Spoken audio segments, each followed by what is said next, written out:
দাম্পত্য জীবন সুখময় করতে চাইলে 1 নম্বরে স্যাক্রিফাইস, 2 নম্বরে ঝগড়াকে আমরা কি বলে দিছি আজকে, ভুলে গেছি, ঝগড়াকে কি বলবো, নো। 3 নম্বর, দাম্পত্য জীবন সুখময় করতে চাইলে দাম্পত্য জীবনের কোনো গোপন কথা কারোর সাথে শেয়ার করা যাবে না। এটা কবিরা গুনাহ, এটাকে হারাম বলে ঘোষণা দিয়েছে কে? এটাকে বিষ্ণু বলেছেন আযমুল আমানা। স্বামী স্ত্রীর মধ্যে যে অন্তরঙ্গ মুহূর্ত কাটে, এই মুহূর্তগুলোর কথা কারোর সাথে শেয়ার করা যাবে? নীলফামারীর যুবক ভাইরা চিল্লায় বলে এগুলো শেয়ার করা যাবে? বিষ্ণু বললেন খবরদার, এটা আযমুল আমানা। স্বামীর সবকিছু স্ত্রীর কাছে আমানত, স্ত্রীর সবকিছু স্বামীর কাছে আমানত। আবার বিষ্ণু বলেছেন যারা স্বামী স্ত্রীর গোপন দাম্পত্য জীবনের কথা অন্যের কাছে শেয়ার করে দেয় তারা হলো আশারুন নাস, পৃথিবীর মধ্যে সবচাইতে নিকৃষ্ট মানুষ। এরা নিকৃষ্ট, এদের চাইতে নিকৃষ্ট আর কেউ হতে পারে না। উলাইকা কাল আনআম বাল হুম আদাল। এরা পশুর চাইতেও নিকৃষ্ট, যারা স্বামী স্ত্রীর প্রাইভেট কথা, পার্সোনাল কথা মানুষের কাছে বলে বেড়ায়। আর সিবাউ হারাম, এই গোপনীয় সব কথাগুলোকে অন্যের কাছে প্রকাশ করা হারাম করেছে কে? চিল্লায় বলতে হবে কে? তাহলে খবরদার, নিজেদের দাম্পত্য জীবনের কোনো কিছু অন্যের সাথে শেয়ার করবেন না। আমাদের বোনরা অনেক সময় একসাথে বসলে পেটের কথা, পিঠের কথা সব বলে ফেলায়, আছে না নাই? না বোনেরা, সব শেয়ার করলেও আপনাদের দাম্পত্য জীবনের কোনো কথা কখনো কারোর সাথে শেয়ার করতে পারবেন না। 4 নম্বর ফর্মুলা হচ্ছে অহেতুক সন্দেহ পরিহার করতে হবে। অনেক স্ত্রী আছে স্বামীরা খালি সন্দেহ করে, আছে না নাই? নীলফামারীতে এই সমস্যা নাই, আছে? এই যে ভুক্তভোগী পাওয়া গেছে, আছে না নাই? খালি সন্দেহ করে, এই তুমি ওদিকে তাকাইলে কেন, ওই মেয়েটির দিকে তাকাইলে কেন, এই তোমার মোবাইল দাও, কারে ফোন দিলা দেখি, এই ফেসবুকের পাসওয়ার্ড দাও দেখি কি করছে, দেখি মেসেঞ্জারে কার সাথে চ্যাটিং করছে, আছে না নাই? এই যে অহেতুক সন্দেহ আপনার ফ্যামিলিটারে জাহান্নামের টুকরা বানায় দিবে। আবার অনেক স্বামী আছে স্ত্রীকে খালি সন্দেহ করে, এদিকে তাকালে সন্দেহ করে, ওদিকে তাকালে সন্দেহ করে, বাসায় থাকলেও সন্দেহ, বাইরে গেলেও সন্দেহ, এরকম আছে না নাই? না, অহেতুক সন্দেহ এটা পরিহার করবেন। এই সন্দেহ খুব খারাপ জিনিস। আমি ব্যক্তিগতভাবে অনেক কেস এরকম হ্যান্ডেল করেছি। এসে বলে হুজুর খালি সন্দেহ করে, এটা একটা রোগ। এটা কি? আপনার ফ্যামিলিটারে শেষ করে দেবে। এজন্য অহেতুক সন্দেহ পরিহার করবেন। হ্যাঁ, সত্যি যদি পরকীয়ার কোনো ঘটনা ঘটে থাকে ওটা নিয়ে বসেন, ফেস টু ফেস কথা বলেন, ফ্যামিলি মিটিং করেন, সরাসরি সেটেল করার চেষ্টা করেন। কিন্তু অহেতুক সন্দেহ একটা রোগ। এই রোগ থেকে আল্লাহ তুমি দাম্পত্য জীবনকে বাঁচাও, আমরা আওয়াজ করে পড়বো আমিন। 5 নাম্বার, স্বামী স্ত্রী একে অপরকে আল্লাহর বিধান স্মরণ করায় দিবে। স্বামী যদি ফজরের সময় ঘুমায় থাকে, স্ত্রীর ডেকে দেওয়ার দরকার আছে না নাই? আবার স্ত্রী যদি ঘুমায় থাকে, স্বামীর ডেকে দেওয়ার দরকার আছে না নাই? কোন স্বামী যাবে জান্নাতে, তার স্ত্রী যাবে জাহান্নামে, আবার স্ত্রী হবে জান্নাতি, স্বামী যাবে জাহান্নামে। এরকম আমরা চাই নাকি? আমরা যখন জান্নাতে যাব, আমার স্ত্রীর হাত ধরে একসাথে জান্নাতে ঢুকতে চাই, ঠিক কি না? আবার আমার স্ত্রী যখন জান্নাতে যাবে, সে একা ঢুকতে পছন্দ করবে?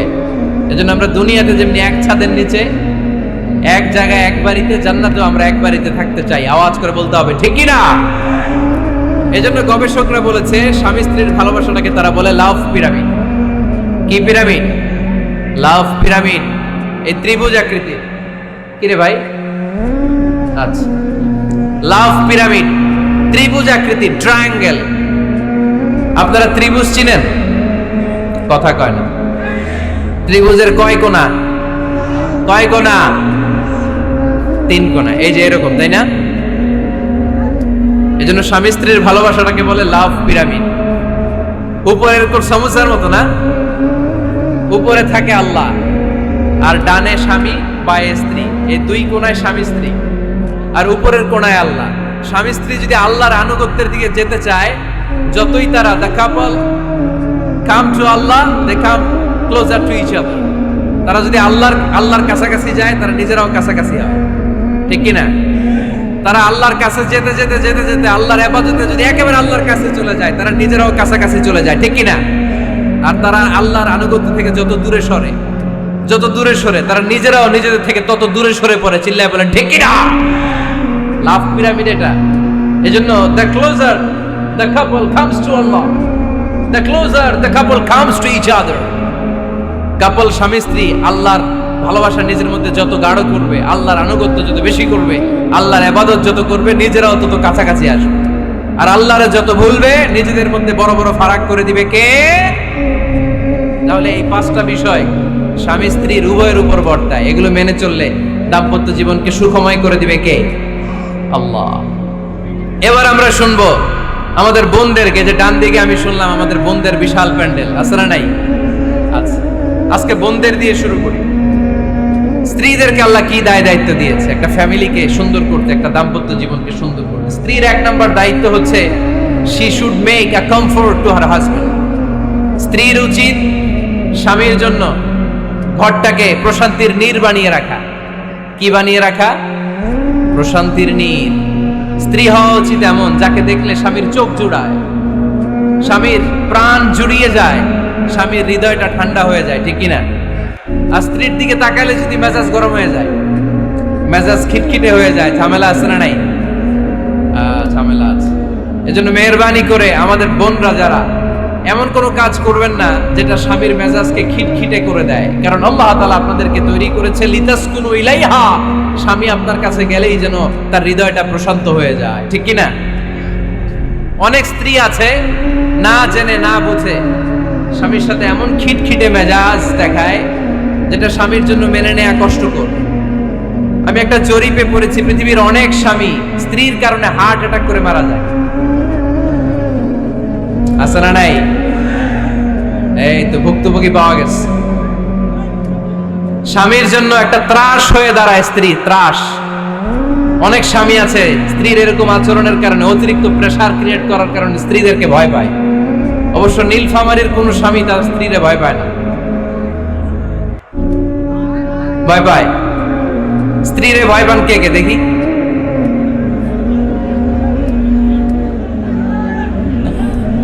ভয় পান আপনারা? ভয় পান? হ্যাঁ, এক অফিসের বড় সাহেব তার স্ত্রীরে খুব ভয় পায়, প্রচন্ড ভয় পায়। তো সে মনে মনে ভাবলো, দেখি আমার অফিসের যারা স্টাফ আছে, ম্যানেজাররা আছে, এরা কতটুকু ভয় পায়, এরা ভয় পায় কিনা। তো একদিন সকালবেলা অফিসের সব স্টাফগুলোর একসাথে দাঁড় করায় বলতেছে, এই আপনারা যারা যারা আপনাদের স্ত্রীদেরকে ভয় পান তারা ডান দিকে যান, আর যারা স্ত্রীকে ভয় পান না এরা বাম দিকে যান। অফিসের সব কর্মচারী ডান দিকে চলে গেছে, সবাই ভয় পায়, একজন শুধু বাম দিকে। বাম দিকে কয়জন ভয় পায় না, আর যারা ভয় পায় এরা ডান দিকে, ডান দিকে সবাই। তো বড় সাহেব ভাবছে, আলহামদুলিল্লাহ আমার অফিসে একজন হইলেও বীর পুরুষ আছে। তো বীর পুরুষের কাছে যেয়ে বলে, ঘটনা কি, আপনি মোটেও ভয় পান না? কয়, স্যার প্রতিদিন অফিস করার জন্য যখন ঘর থেকে বের হয় আমার বউ আমারে বলে দেয়, খবরদার সবাই যেদিকে যায় তুমি কিন্তু ওইদিকে যাইবা না, সবাই যেদিকে যায় তুমি ওইদিকে গেলে খবর আছে। বড় সাহেবকে খবরদার, এটা তো আরো ডরায়, ঠিক কিনা? এজন্য বোনদেরকে বলবো, লিতাসকুনু ইলাইহা, এমন ভাবে আপনি আপনার স্বামীর সামনে নিজেকে প্রেজেন্ট করেন যাকে আপনাকে দেখলে আপনার স্বামীর চোখ জুড়িয়ে যায়, হৃদয়টা প্রশান্ত হয়ে যায়, আপনাকে দেখলেই আপনাকে ভালোবাসতে মনে চায়, ঠিক কিনা? এজন্য রব্বুল আলামিন বলেন, আমি নারীদেরকে তৈরি করেছি লিতাসকুনু ইলাইহা, যেন পুরুষেরা স্ত্রীদের সংস্পর্শ যখন পায় পুরুষদের হৃদয়টারে প্রশান্ত করে দেয় কে? রব্বুল আলামিন বলেছেন, খাদিজার জন্য জান্নাতে আমি এমন একটা ঘর বানিয়েছি যেই ঘরের মধ্যে কোনো বিশৃঙ্খলা নাই। খাদিজার জন্য জান্নাতে এমন একটা প্রাসাদ আমি বানিয়েছি যেই প্রাসাদের মধ্যে কোনো আওয়াজ নাই, কোনো কোলাহল নাই। কুরাইশদের মাঝে যখন দাওয়াত দিতেন সব বিশৃঙ্খলা, ঝামেলা, গোলমাল শেষ করে রাতের বেলায় যখন খাদিজার ঘরে বিশ্বনবী ঢুকতেন, বিশ্বনবীর হৃদয়টারে প্রশান্ত করে দিত কে?